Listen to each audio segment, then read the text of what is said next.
जिज्ञासा वे भी छापर गांव है इरो काई थोड़ो इतिहास काई है छापर कद्दू है काई बात है। इतिहास में बतायो गयो है कि वो छापर जी को गांव है जिके दक्षिण दिशा के मायने काफी विस्तीर्ण ताल है, समतल भूमि है।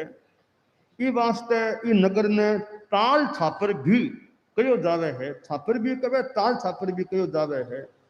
और वो जिको ताल है वो काला हरियाणा के वास्ते बहुत प्रसिद्ध रहो है। और वर्तमान में जिकी टाइम किताब लिखी गई है बटे विशाल मात्रा में नमक को उत्पादन को कार्य भी हो रही है या भी टाइम हो रही हो उसी।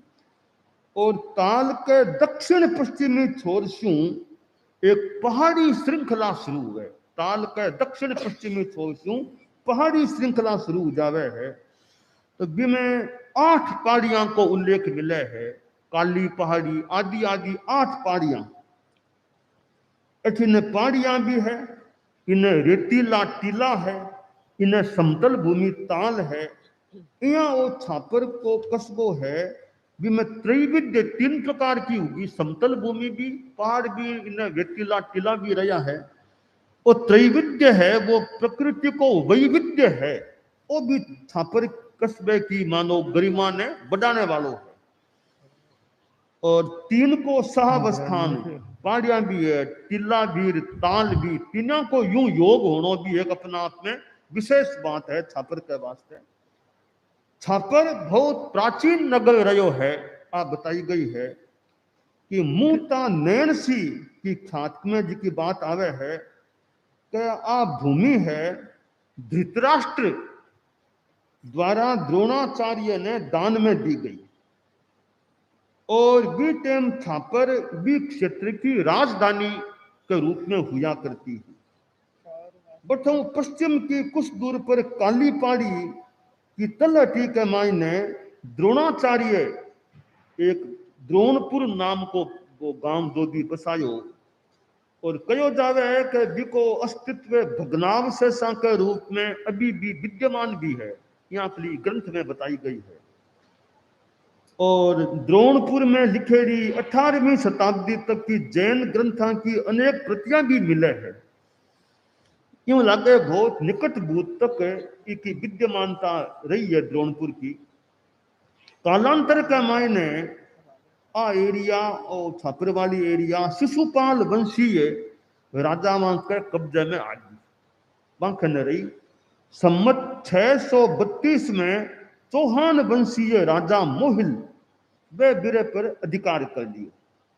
लगभग 900 वर्षों तक छापर मोहिल राजपूतों की राजधानी के रूप में रही।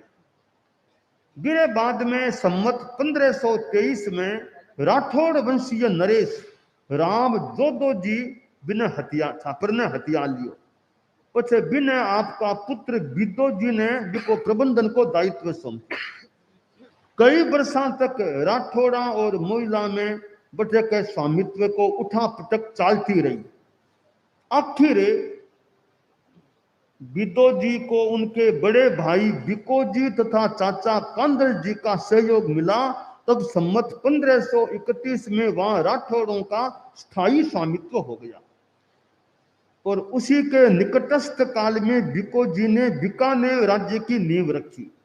बिदो जी और कांदल जी के क्षेत्र भी उसमें सम्मिलित किए गए।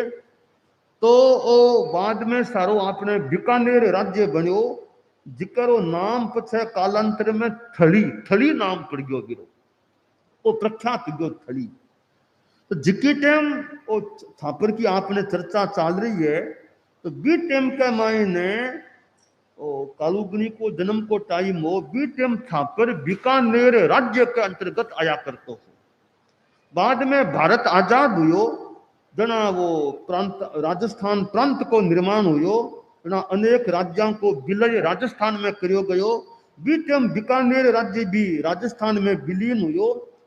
और तो वो बीकानेर राज्य वर्तमान में बीकानेर डिवीजन है, जिसमें चूरू जिलो है। चूरू जिले में अबार छापर आवे। और थोड़ो सो छापर के बारे में इतिहास है कि तो प्राचीन वो नगर छापर नगर रहो है।